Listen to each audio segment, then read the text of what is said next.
Hello, my name is Oren from Compumatter, and today I am going to show you the basics of Zoom, including downloading, installing, setting up your own meeting, as well as joining a meeting, as well as the variety of different settings you can change in this program.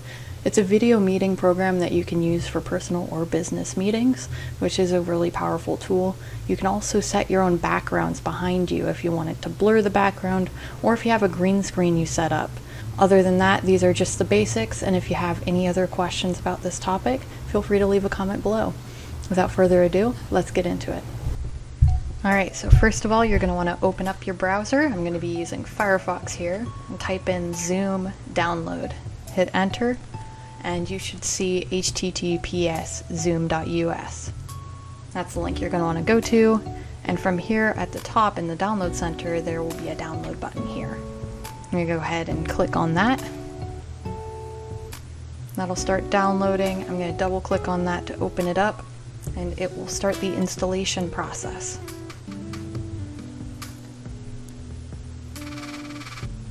Alright, it says the installation was successful. I'm going to have it automatically keep it up to date. Now from here, I'd recommend setting up an account if you plan on using Zoom often. So here you'll put in your information that it asks for, like your birth year, and then followed by that, go ahead and put in your email address. From here it will send you a verification code to your email to confirm that this is actually your email. So I'm going to navigate to Gmail, open this up, and here's the code that they're asking for. So I'll go ahead and highlight it, right click and hit the copy button. I'll minimize the browser and go back over here. You can use Control V to paste it in this part, and then hit verify. Now it's prompting me to put in my first name, last name, and password. And feel free to write down your password or save it in your password manager here.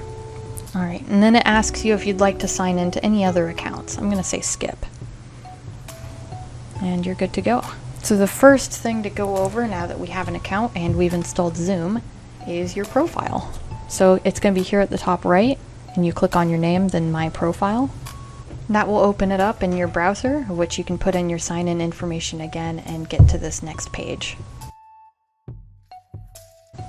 I'm mostly interested in the profile page here. This will allow you to change your icon, as well as any other information that you might want to change. So in here, I'm going to go ahead and change that to the Compumatter logo and hit the save button. Alright, now that that's updated, I should be able to see that reflected in the Zoom program later on. But here you can also see your personal meeting ID, which Zoom doesn't want you to be able to change that without paying for their plan. So the free plan is basic, which for most users is just fine. Back to our settings, if you click on Set Status Message, you can type anything you'd like in this box here and have it set just for today or permanently. You can also change your work location, whether you work in the office or remotely. And then furthermore, the Check for Updates button is very useful. I'm just going to open up the settings menu here and we'll get started on delving into these. Under the general settings, it gives you a lot of options, like automatically copying the invite link once the meeting starts, as well as entering full screen automatically. You can also set Zoom to automatically start when you start your computer, but I wouldn't recommend it unless you use Zoom all the time.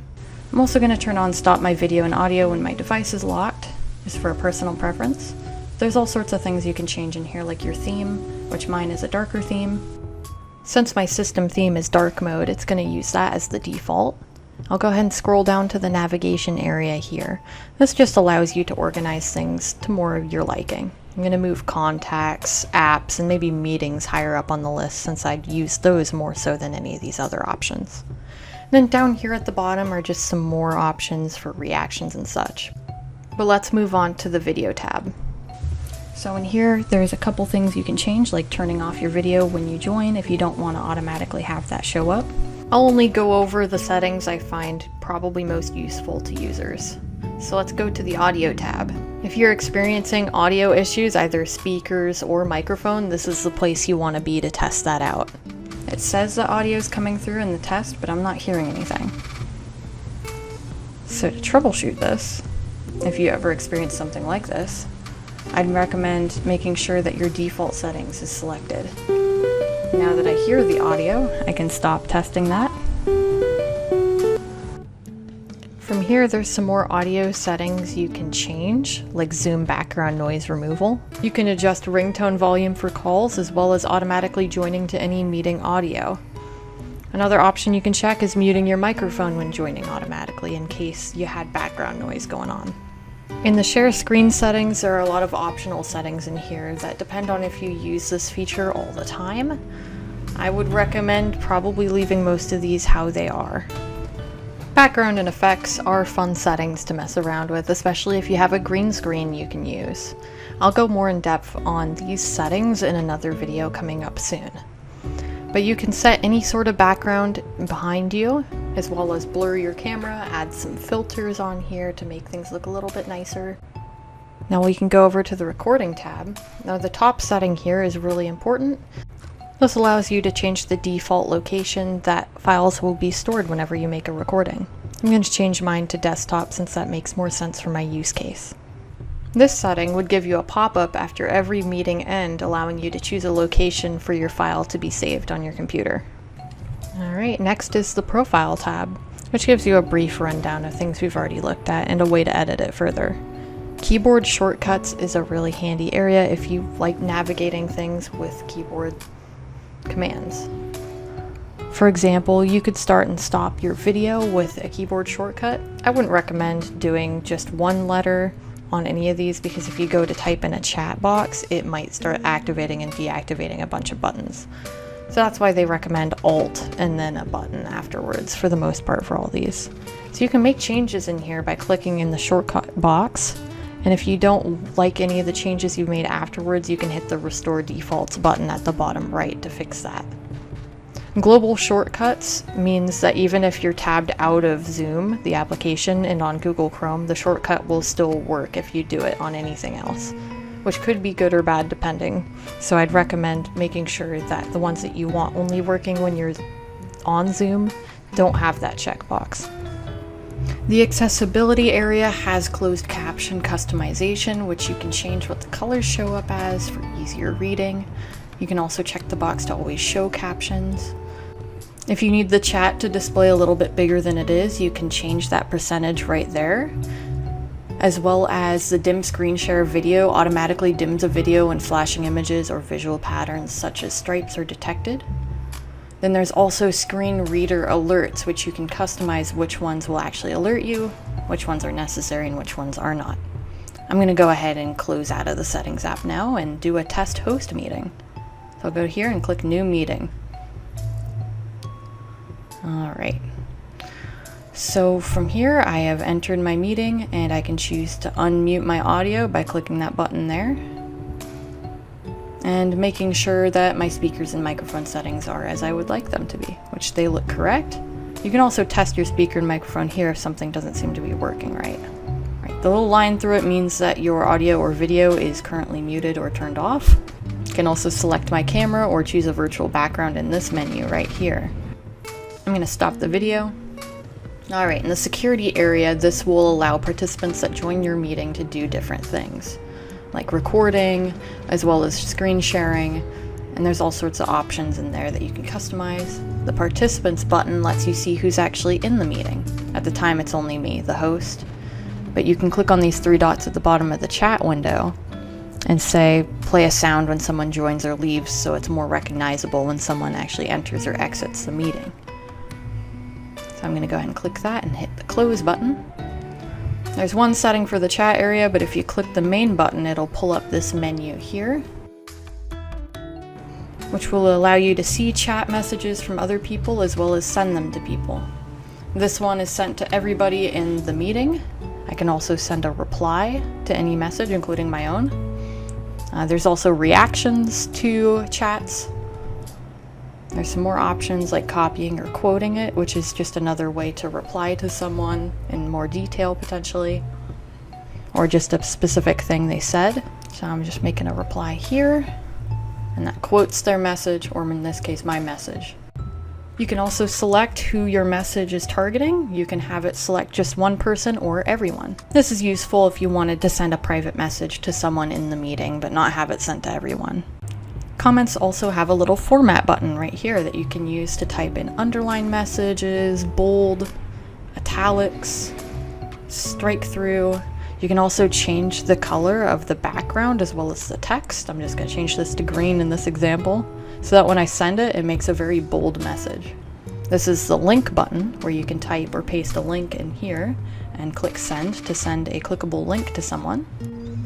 And if you click the three dots, it gives you some more options like a bulleted list, paragraph, numbered list, all sorts of things in here. This screenshot button is also a very useful tool you can use to drag across a screen after clicking on it to take a picture to send to someone in the chat. Hit the capture button and it'll automatically be pasted here in the Zoom chat box for you to send.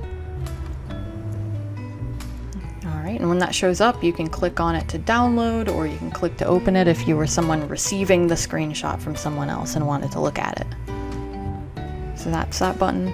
From here, you can also upload a file from any of these cloud storage solutions or your own physical computer. This is the emoji area, and then three dots, it gives you some more options like saving the entire chat log. So when you save a chat, it'll be saved as a .txt file that'll have a history of everything you sent or anybody else sent in this chat, which might come in handy later if you ever need that sort of thing. After closing down everything, I'm going to go over to the next part, which I'll just start with the captions here. If you click the arrow, it gives you some settings, but if you click the main button, you can choose the language settings and turn closed captioning on. Next, I'll show you the screen sharing feature. This arrow gives you some additional options, but if you click the whole button, you'll see the option to actually share your screen here. You can also choose to share your sound. So when you're done choosing the screen and customizing settings, you just click the blue share button to proceed with that. Alright, and the reactions button down here is for raising your hand or having other emoji reactions, while apps and whiteboards are more custom settings. This view button here at the top right is really important if you want to be able to see more than one person speaking or a gallery of people. That would allow you to be able to view more than just the person talking at the same time. It also gives you an easy option to full screen. And finally, the red end button at the bottom right lets you either leave the meeting, or if you're the host, end the meeting for everybody. When you click that button, it will close out of the meeting and you'll be back on the Zoom homepage. Another button you'll need to know is the join button if you're not hosting the meeting and you just want to put in the meeting ID here that was given to you either through email or potentially on a printed document. You put that in and hit the join button there at the bottom. That's all for today's video on the basics of using Zoom, which is a really great video conferencing and meeting tool that many people all over the place use for when they want to remotely talk to people. I know this tool, you can go down to the basics of using it as just a video call. Hey, how are you doing? And then end the call. But some people like to get really complex with it, like using virtual backgrounds and things like that. So if you're interested in setting that up sometime, there's going to be another video that you can click on that'll go over the video, audio, and virtual background settings in more details.